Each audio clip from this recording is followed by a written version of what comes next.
नमस्कार दोस्तों, मैं दीपक छारा और आज हम बात करेंगे एक्सरसाइज 4.2 के 10th सम की। हमने ये डिटरमिनेंट जो है इसके इक्वल प्रूव करना है। तो यहाँ पे हम देखते हैं 5x + 4 चाहिए, ये हमारा टारगेट है। यहाँ पे हम पहुँचेंगे तो 5x + 4 चाहिए। तो यहाँ पे अगर देखें हम तो इन तीनों को एलिमेंट्स को अगर जोड़ें तो 5x + 4 आ रहा है। तो इसका मतलब ये हुआ कि हम एक रो पे ऑपरेशन लगा देते हैं, उस रो में तीनों को जोड़ देते हैं। लगा दिया मैंने, ऑपरेशन लगा दिया R1 के ऊपर R1 + R2 + R3, तीनों रो को मैंने ऐड कर दिया। तो ये आ गया 5x + 4। इसी तरह से ये भी 5x + 4 और ये भी हमारा 5x + 4। सेकेंड एलिमेंट जो है वो हमारा as it is second row, और थर्ड रो है वो भी हमारी जो है वो एज इट इज रहेगी। अब ये हम कॉमन निकाल देते हैं ताकि यहाँ पे 1 1 हो जाए। 5x + 4 हमने निकाल दिया कॉमन, तो ये बच गया 1, ये 2x और ये भी 2x, 1x + 4 और 2x, 1 2x और x + 4। पहली रो में से 5x + 4 हमने कॉमन निकाल दिया। हमारा जो टारगेट है इन समूह में वो यही होना चाहिए। देखिए, एक तो किसी भी रो के मैक्सिमम एलिमेंट्स को हम पहले तो 1 1 1 बनाएंगे, और जैसे ही वो 1 1 1 बनेगा उसके बाद उनमें से 2 को हम 0 बना देंगे, ताकि जब एक्सपेंड करें तो उस रो में के 3 एलिमेंट में से सिर्फ एक एलिमेंट को हमें एक्सपेंड करना पड़े, बाकी की दोनों क्या हो जाएं, 0 हो जाएं। वही चीज पे हम यहाँ पे काम कर रहे हैं। 1 1 1 हम बना चुके हैं, अब इनको हम 0 0 बनाना चाहते हैं। तो यहाँ पे हम ऑपरेशन लगा सकते हैं कि भाई जो है इसमें से ये माइनस कर दें और इसमें से ये भी माइनस कर दें, ये भी 0 और ये भी 0 कर दीजिए। हमने ऑपरेशन लगा दिया जी C1 के ऊपर, C1 - C2।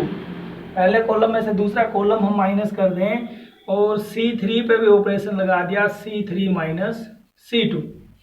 तो क्या बनेगा, बाहर हमारे पास है 5x + 4 और इधर हमारे पास क्या बनेगा, this minus this 0, this minus this, तो ये बचेगा हमारा x - 4, this minus this 0। Second column हमारा एज इट इज है, और थर्ड कॉलम पे भी जरूरत नहीं है। देखिए अभी हमारा 0 हो चुका है। इस ऑपरेशन को हम लगाते हैं, देखो यहाँ पे 2 0 हमारी हो चुके हैं। अब 2 0 क्योंकि हो चुके हैं तो इसको हम एक्सपेंड कर देते हैं। तो इसको एक्सपेंड करेंगे तो क्या आएगा, देखिए 5x + 4 पहले से ही था बाहर मल्टीप्लाई में, और अब हमने एक्सपेंड कर दिया इसको C1 को। तो ये हो गया 0 minus first element 0, second element x - 4 into ये कैंसिल, इसकी गुना 1 से और माइनस में ये, तो ये हो जाएगा 1 की गुना इससे x + 4, ये कैंसिल और ये कैंसिल, तो ये और -2x, और फिर नेक्स्ट एलिमेंट फिर से 0 + 0। तो ये हो गया 5x + 4 इंटू 4 - x, और ये हमारा बचेगा, ये भी हमारा 4 - x बचा हुआ है, प्लस माइनस और प्लस, हाँ x - 4 था, वही है, तो 4 - x नहीं था, x - 4, ये भी हमारा क्या है x - 4। तो हमें ये टारगेट चाहिए, हमें 4 - x चाहिए, तो इसमें से माइनस कॉमन निकाल देते हैं, माइनस या इस माइनस को अंदर ले आते हैं, तो ये हमारा सेम जो है RHS के इक्वल हो जाएगा। 4 - x इंटू 4 - x, इसका स्क्वायर लिख सकते हैं, और यही हमें चाहिए था RHS में। तो इस तरह से हम सोल्व कर सकते हैं। नेक्स्ट जो है 11th सम है हमारे पास। 11th सम का सेकंड पार्ट अगर देखें हम, तो ये हमने इसके इक्वल प्रूव करना है।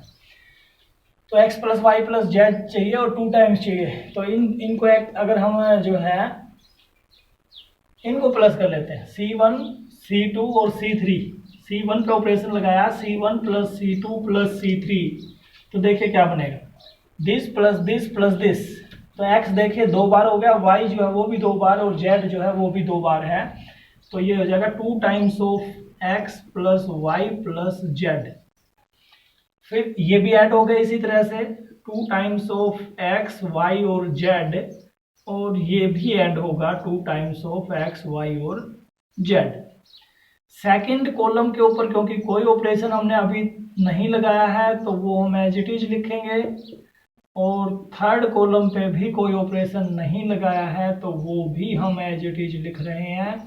और जो है ये y था और यहाँ पे था z plus X plus 2y। अब क्योंकि यहाँ से हम कॉमन निकाल सकते हैं, क्या कॉमन निकाल दिया हमने, 2x y और z। तो यहाँ पे बनता है 1 1 1 x y plus z plus 2x, और ये x y और z plus x plus 2y। हमारा टारगेट होता है 1 1 1, हम बना चुके हैं। अब इनको 0 0 बनाना है तो हमने ऑपरेशन लगा दिया R1 के ऊपर, या R2 पे लगा देते हैं। R2 पे ऑपरेशन लगाया R2 माइनस R1, और R3 पे भी ऑपरेशन साथ साथ R3 माइनस R1। 2 ऑपरेशन हमने लगाए, पहली रो को माइनस किया दूसरी में से, और तीसरी रो में से भी पहली रो को माइनस किया। तो देखिए क्या होगा आगे, जो है जो बाहर था वो तो एज इट इज मैं लिख रहा हूँ, एक्स वाई जेड था प्लस में, और अंदर जो है हमारे पास आएगा पहली रो के ऊपर कोई ऑपरेशन नहीं लगाया हमने, दूसरी पे इसमें से ये माइनस करेंगे ये 0 होगा, इसमें से ये माइनस करेंगे ये होगा y plus Z plus x, इसमें से ये माइनस करेंगे ये होगा y माइनस एक्स। तीसरे में से पहला माइनस किया मैंने 0, x माइनस एक्स आल्सो 0, और दिस माइनस दिस, तो ये बचेगा हमारा z प्लस 2y। अब इसको मैं एक्सपेंड कर देता हूँ, तो पहले कॉलम को मैंने एक्सपेंड किया, या थर्ड रो को भी मैं एक्सपेंड कर सकता हूँ। थर्ड रो को करके देखते हैं अब की बार। हम जो है पहले पे जा रहे हैं, थर्ड पे कभी गए नहीं, थर्ड पे जाते हैं। तो थर्ड में ये हमारा 3 1 है, ये प्लस का होगा, ये 3 2 ये माइनस का होगा, 0 इंटू समथिंग 0, और फिर लास्ट में फिर से प्लस का z plus 2y into this minus this, ये कैंसिल और ये कैंसिल, ये और माइनस ये, तो ये हमारा बचेगा जी y plus Z plus X और माइनस 0।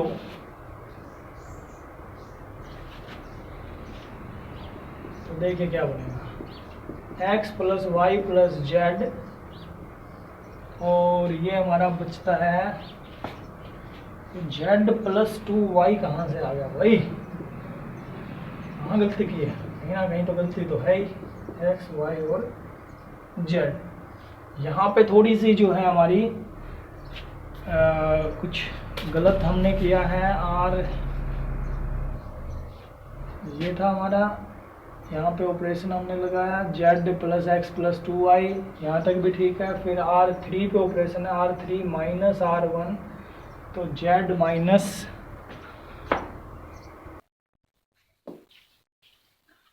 तो यहाँ पे कहीं ना कहीं कुछ हमारी गलती हुई है, और अब देख लेते हैं एक बार। ये हमारा था यहाँ पे C1 और C2 हमने ऑपरेशन लगाए, तो यहाँ पे y, ये हमारा 1 1 कॉमन निकल गया, ये हमारा बचता है ओहो, यहाँ जो था ये y था हमारा, और हमने यहाँ पे लिख दिया x। यहाँ से जो है गड़बड़ हुआ है मामला सारा, इसकी जगह हम हमारा क्या आएगा, y आएगा, और ये जो y आएगा तो यहाँ पे भी क्या जाएगा, y जाएगा, और यहाँ पे y गया क्योंकि, तो हमारे पास देखिए जब मैं इसको यहाँ पे y था तो इसको जब मैंने माइनस किया तो z plus X plus 2y minus Y, तो यहाँ पे बचेगा z plus X plus Y, z plus X plus Y. अब यहाँ पे z plus X plus Y, z plus X plus Y, और यहाँ पे भी वही z plus X plus Y. तो ये हमारा हो गया 2 times of x plus Y plus Z का होल क्यूब, और यही हमें चाहिए था RHS में। That's all.